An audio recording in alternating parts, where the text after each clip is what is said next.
नमस्कार, मैं हूं पवन त्यागी। लोकसभा चुनावों को लेकर के सभी राजनीतिक दल अपनी अपनी तैयारी में जुटे हुए हैं।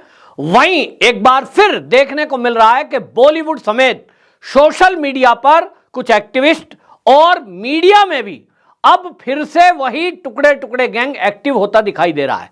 जहां एक तरफ सीए को लेकर दिल्ली की यूनिवर्सिटी से लेकर बाकी जगह प्रदर्शन और धरने हो रहे हैं, वहीं आपको बताएं बॉलीवुड में भी फिर से एक बार फिर से वो बहस छिड़ी हुई है कि मोदी का विरोध करने के लिए क्या फिर से वो जो गैंग आपने देखा कि जो सीए का विरोध करने के टाइम पे सड़कों पे आ रहे थे, जो टुकड़े टुकड़े गैंग के साथ खड़े हो रहे थे, फिर से एक्टिव हो गया है।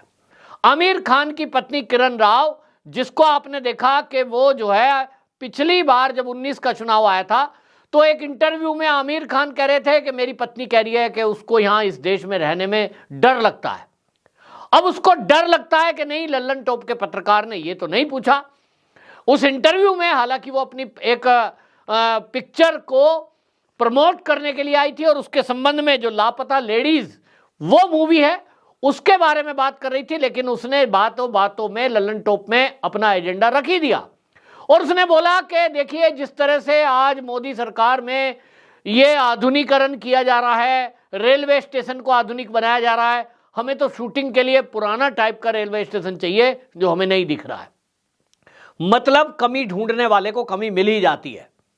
और इसलिए किरण राव के इस इंटरव्यू को वायरल किया जा रहा है और चर्चा उठ रही है कि जब देश में मोदी सरकार वंदे भारत ट्रेन चला रही है, रेलवे स्टेशनों का कायाकल्प किया जा रहा है, हमारे इतना आधुनिक उसको बनाया जा रहा है कि रेलवे स्टेशन को बाहर से देख के तो कई बार लगता है कि कहीं एयरपोर्ट पे तो नहीं आ गए, इतनी फैसिलिटी।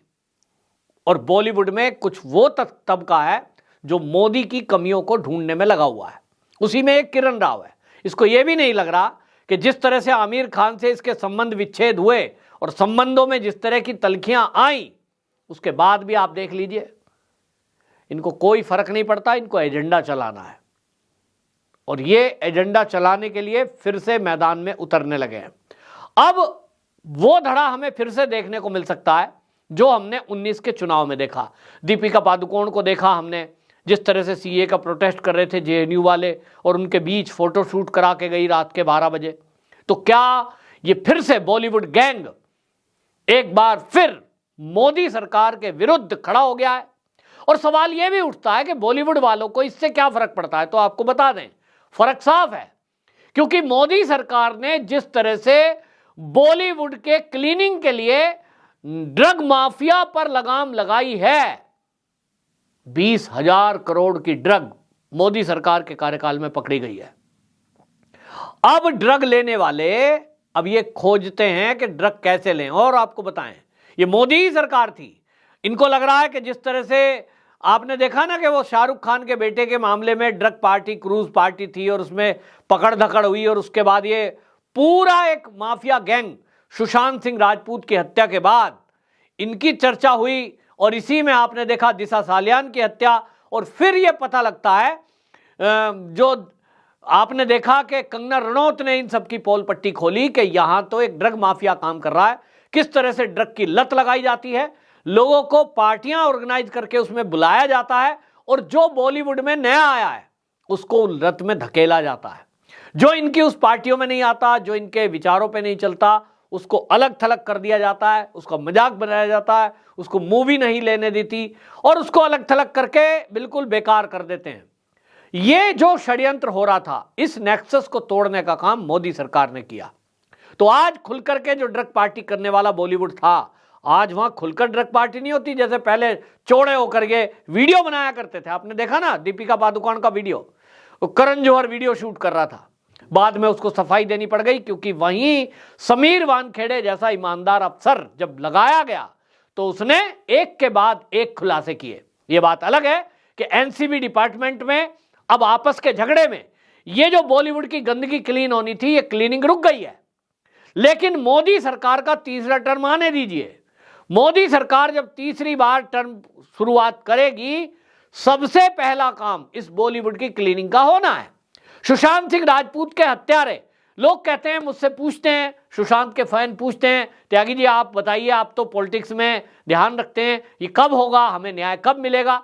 मैं उन सबको बताता हूं, देखिए अभी लोकसभा का चुनाव सबसे जरूरी है। लोकसभा के चुनाव में मोदी सरकार या मोदी ये नहीं चाहते कि किसी भी तरह से उनकी विरोधी पार्टियों को कोई लाभ मिल जाए और वो विक्टिम कार्ड खेल पाए। तो इसीलिए चुनाव होने दीजिए, और जब चुनाव हो जाएगा मोदी जी तीसरी बार देश के प्रधानमंत्री बन जाएंगे, फिर से एक बार अमित शाह देश के गृह मंत्री बनेंगे, तो आप मेरी बात आज नोट कर लो, समीर वानखेड़े को ही बड़ी जिम्मेदारी दी जाएगी। और समीर वानखेड़े वो है कि उसे जहां लगा दो वहां पूरी ईमानदारी से काम करते हैं। और इसके बाद समीर वानखेड़े, और अभी आपको बता रहा हूं जो मेरे सूत्र हैं, मेरी बात आज नोट कर लो, अभी एक और किरदार सामने आने वाला है, और उस किरदार का नाम है, आपको बता दें, परमवीर सिंह।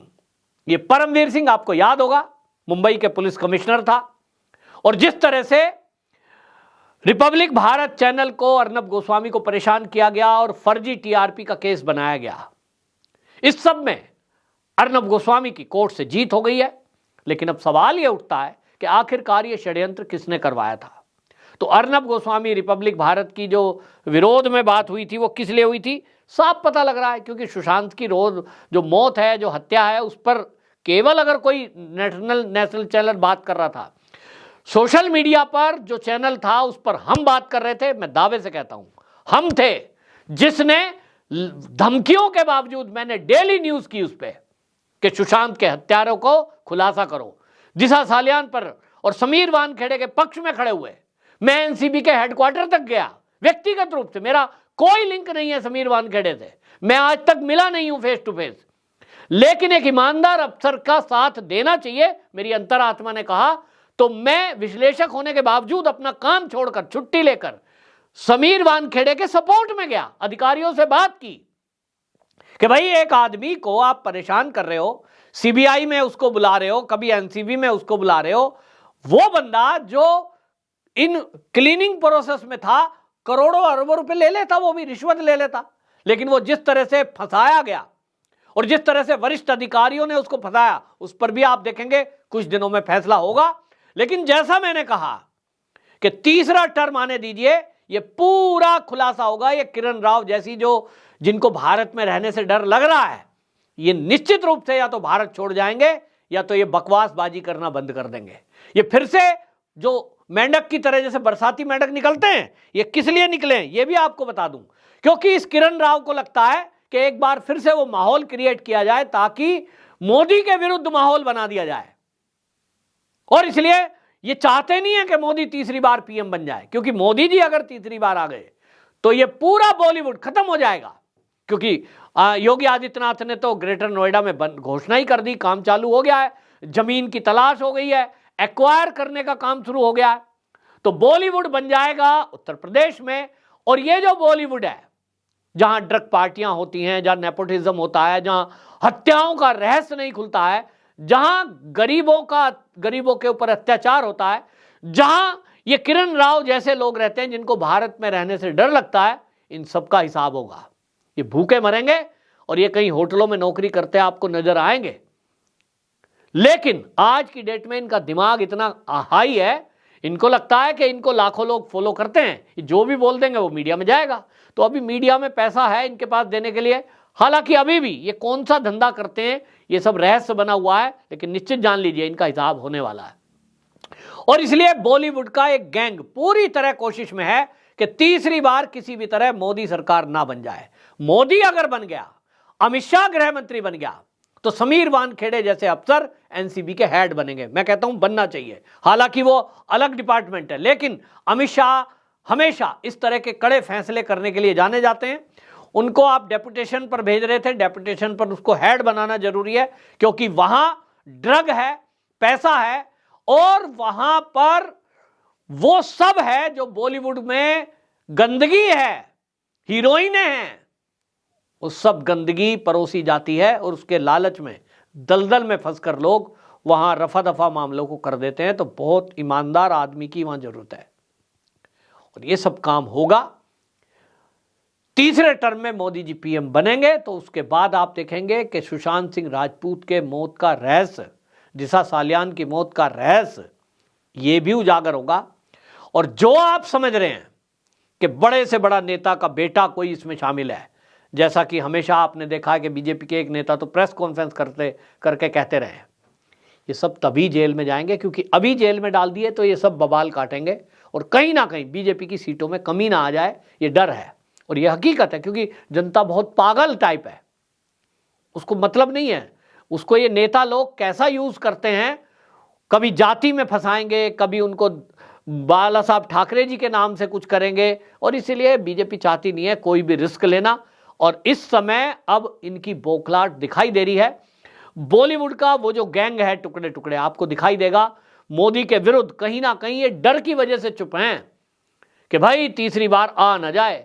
लेकिन इनको जैसे ही लगेगा कि हाँ भाई इस बार तो कांग्रेस आ सकती है, ये सब के सब इसी तरह जैसे किरण राव सामने आई है, कुछ ना कुछ बहाने करके ये विरोध करते नजर आएंगे। बहरहाल जनता इनको सबक सिखाएगी, इन सब का हिसाब होगा। और आज की डेट में किरण राव की स्थिति है कि लापता लेडीज मूवी मात्र 12 लाख रुपए कमा पाई है।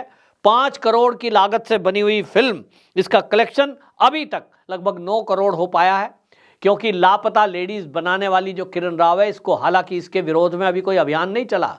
अगर हम लोग जो सुशांत के फॉलोवर हैं, अगर इसके विरोध में लोगों को याद दिला देते, बॉयकॉट बॉलीवुड अभियान चलाया होता, तो निश्चित जान लीजिए कि ये जमीन पर आ जाती। लेकिन हम लोगों ने ये अभियान छोड़ दिया, क्योंकि बहुत सारे लोग बॉलीवुड में अब राष्ट्रवादी पिक्चर भी बन रही हैं, अगर बॉयकॉट बॉलीवुड करेंगे तो इन सबका विरोध होता है। और इसीलिए अब विरोधी भी कब तक विरोध करेंगे, क्योंकि ज़्यादातर लोग जो है थक कर बैठ चुके हैं, लोगों को लगता है कि कुछ होता नहीं है। और देवेंद्र फडणवीस अब डिप्टी सीएम बन गए हैं, फिर भी कुछ हो नहीं रहा है, लोग निराश हो गए हैं। लेकिन मैं इस वीडियो के माध्यम से सबको कहना चाहता हूं, निराश होने की आवश्यकता नहीं है। चुनाव निपटने दीजिए, मेरी बात आप नोट कर लीजिए। अप्रैल के बाद मई जून आएगा और उसी में ये सारी चीजें खुलेंगी।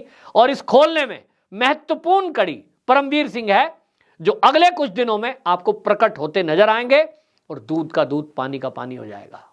ऐसे खुलासे होंगे जिसको कभी भी देश की किसी राजनीतिक पार्टी ने क्या किसी ने सोचा तक ना होगा। उनके पास पूरा कच्चा चिट्ठा है और ये पूरा तहलका मचा देगा। जब वो आएंगे ना, पूरा तहलका राजनीति में मच जाएगा। कम से कम महाराष्ट्र के अंदर उद्धव ठाकरे की पार्टी, कांग्रेस, एनसीपी, इन सब का सुपड़ा साफ करने के लिए एक ही बंदा काफी है। और इसलिए मैं तो अमित शाह जी से कहना चाहूंगा, वो जहां भी है उसको खोज को लाओ और उसकी जान की रक्षा करो।